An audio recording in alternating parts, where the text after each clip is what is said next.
Our next speaker is Professor Maxine Whittaker. Maxine is Dean of the College of Public Health, Medical and Veterinary Sciences and co-director of the WHO Collaborating Centre on Vector-Borne and Neglected Tropical Diseases at James Cook University. She has a long and distinguished history of working in global health. She was Program Director of the Australian Initiative on Control and Elimination of Malaria, just to give you an example. And her research interests are looking at the fields of operational and health services research and medical anthropology. She's going to talk to us about climate-sensitive vector-borne disease in the Pacific, and in particular the question of how we best build capacity to respond to these challenges. Thank you very much for the invitation to join this panel. And before I start, I want to acknowledge the Australian Aboriginal and Torres Strait Islander peoples as the first inhabitants of this country, pay my respect to the traditional owners, elders, past, present and future of the land and the lovely harbour, Tumbalong, by which this conference is being held. So thank you to the Gudjalul people. So briefly, these are the topics I'm going to go through, but I'll get straight into the action. So the human impact of vector-borne diseases, which are climate-sensitive diseases, there's a list there. A couple of those are that 1/6 of the human illnesses and disabilities suffered worldwide are due to vector-borne diseases. About half of the world's human population are at risk of vector-borne diseases. They account for over 17% of all infectious diseases globally. And there are wide socioeconomic impacts both at an individual and societal level. And of course, unfortunately, the burden is greatest for the poor. This table summarises the major vectors causing human vector-borne diseases in the Pacific. Briefly, you see dengue, which has been talked about quite a bit today, chikungunya, Zika, lymphatic filariasis, a good news story, almost eliminated in most of the Pacific, malaria, Ross River virus, and Japanese encephalitis. And you can see the countries that are at risk or have reported these diseases. I'll go into those in a bit more detail soon. And the vectors, and quite a variety of vectors across Aedes, Anophelines, Culex in particular. Not as widespread, but climate-sensitive vector-borne diseases as well, and probably undermeasured, and often neglected diseases of neglected populations. So these may be very focal, but you have West Nile fever, which has been reported in the Pacific due to migratory birds, and again there'll be effects upon migration of a lot of wildlife due to climate change. Relapsing fevers, such as what was called in the 1940s Guam disease, carried by ticks, rickettsial and tick-borne encephalitis, rickettsiosis, such as Rocky Mountain spotted fever, which has been reported in Guam, carried by fleas, and scrub typhus. And in Solomon Islands, it's called Tumotu fever, and it's carried by mites. The headlines you see in many journals and rapid communications reflect the existing issue and the concerns of concurrent outbreaks and impacts. And that last sentence there about improved surveillance and response, I'll come back to a little bit later in this presentation. So in a bit more detail, this map shows where Aedes aegypti and Aedes albopictus occur on that very colourful map. 23 countries of the 28 in the Pacific Island countries and territories and Papua New Guinea have Aedes aegypti, 22 have albopictus, and 25 have one of either of those. On the other map, and you've seen some versions of this, this was April 2017, 11 countries have had dengue since the 1940s, and every dot there except those top two in Micronesia are various dengue outbreaks in April. This map then shows you Zika, starting in 2007 in Yap in Micronesia as a mild disease. We all know what then happened to Zika globally. 12 countries have been affected. And that map with the red and pink shows you the countries that already have or are vulnerable to Zika. And New Zealand is vulnerable there from travel-related occurrences. And for chikungunya, again, the map shows you where we're at risk or it has been reported in the Pacific, and also shows you, also shows you the blue and green map, shows you the variety of vectors across the region that are carrying chikungunya in the Pacific and Papua New Guinea. So in summary, according to the Pacific Syndromic Surveillance System, in 2014-15, over 100,000 cases of chikungunya in the Pacific, 34,000 cases of dengue, and 11,425 cases of Zika. And this is by syndromic surveillance.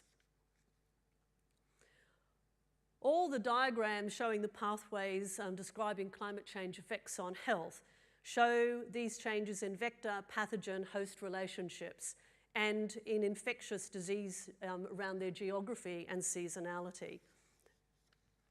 And the projections in 2014, even at an intermediate low level, show warming and rainfall changes, and then also show you this dichotomy of effects where you may have mosquito-borne and tick-borne infections increasing due to warming and certain changes in rainfall, but also, for example, mosquito reproduction and survival could also be impaired by altered rainfall and surface water. And so, as I'll come back to again, the complexity of the relationships between host, pathogen, vector, and climate make it hard often to predict exactly where and what will happen. But it will happen and does happen. This diagram, oh yeah, comes up okay in big screen. I tried to summarize in one diagram some of these complex relationships where you see human pathogen, human to vector, vector pathogen, and human host relationships, and looking at them in the human environment, the ectope, and the animal and vector environments.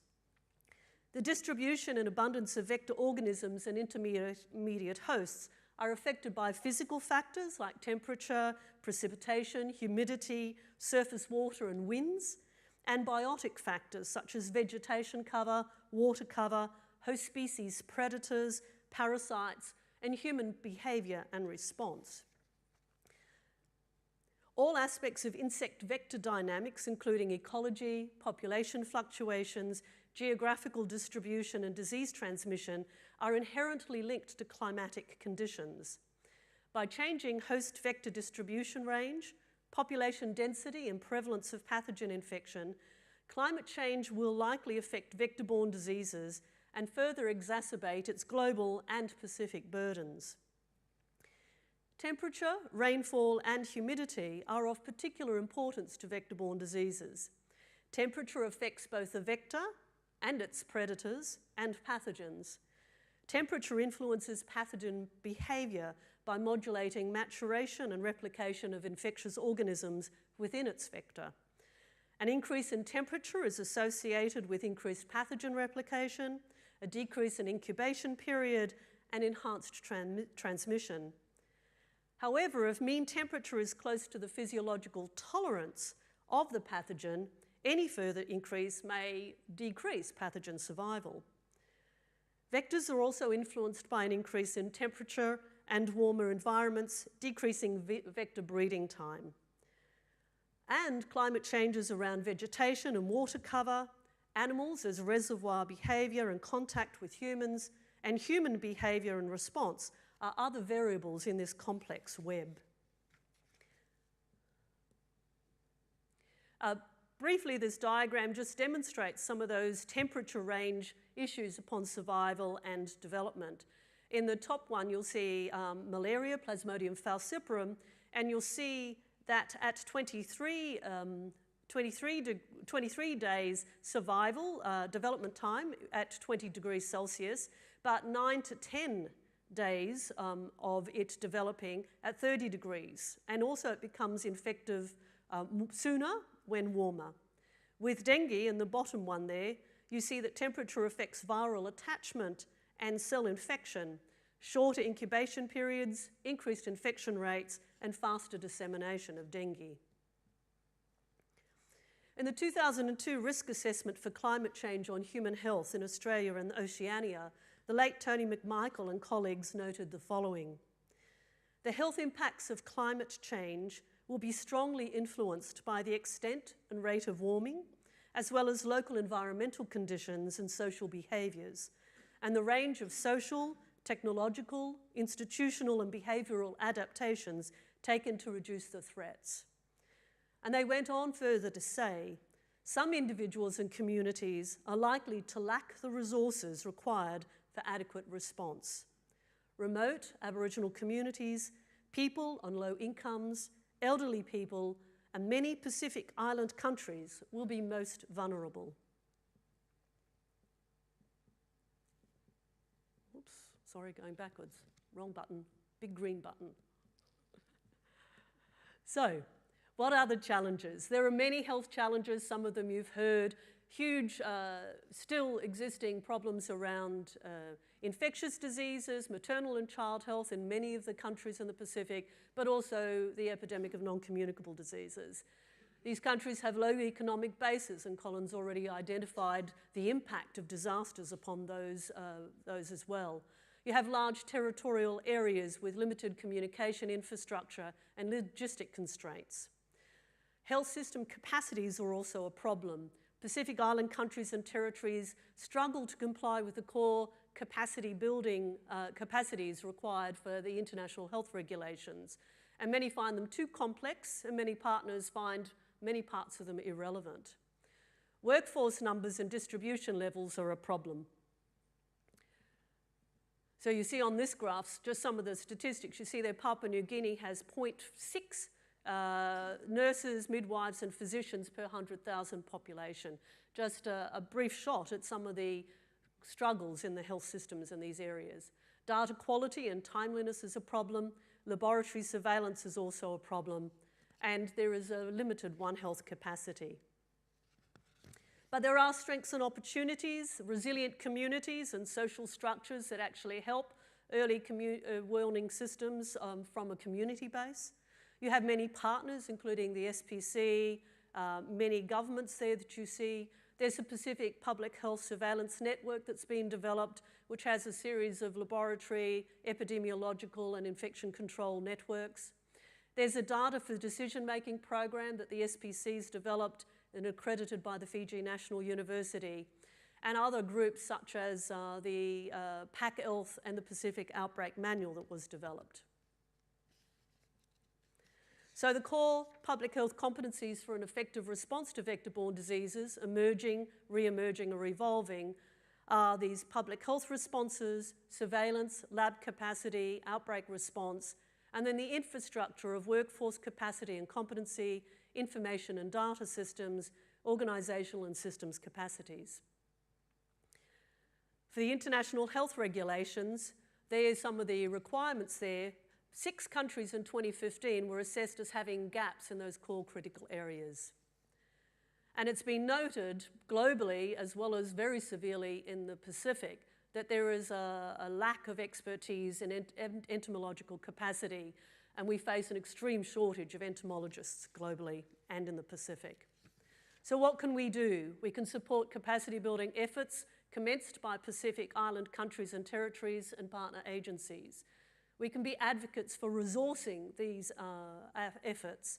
We can be involved in mentoring, developing training opportunities in partnership with the Pacific nations, apply our research efforts to problems that Pacific partners identify and face, and implement these as true partnerships. We can be involved in developing tools to support their efforts.